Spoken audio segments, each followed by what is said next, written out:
Alfred here with David and Alfred doing the physical half of the video project.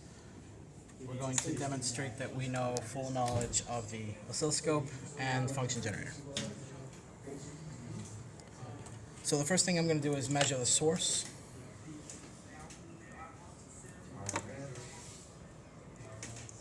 The source I've already set to 1000 hertz at 10 volts.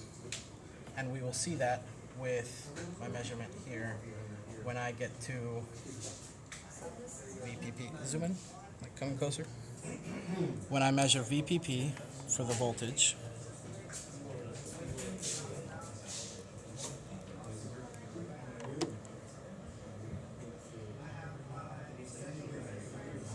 close enough. Now I'm going to measure VRMS.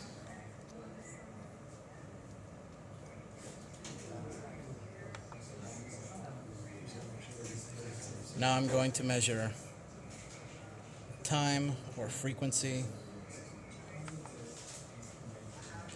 And you can see that the oscilloscope is displaying the frequency I set on the function generator. And this was, if I remember correctly, this is old school, and then new school is where I just click that. That's it. There it is. That's every piece of information. Yep.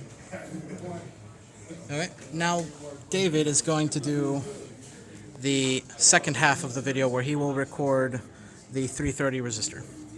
Go ahead, David. All right. Now, not adjusting anything with the function. I'm going to disconnect all your leads here. Sure. All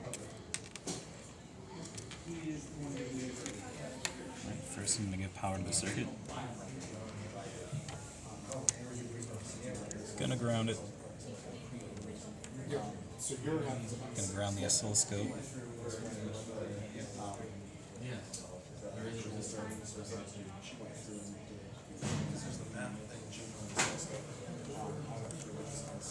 Show him how to clear everything. Okay. Alright, so now I'm going to measure peak-to-peak voltage. Actually, I'm going to fix the scale a little bit. Well, I'll tell you what you can do. I think what's the Alright, easiest our peak-to-peak is 3.06 volts. part one, just submit either as a wave I'm going to get the RMS voltage. or just go on YouTube, just send me the link.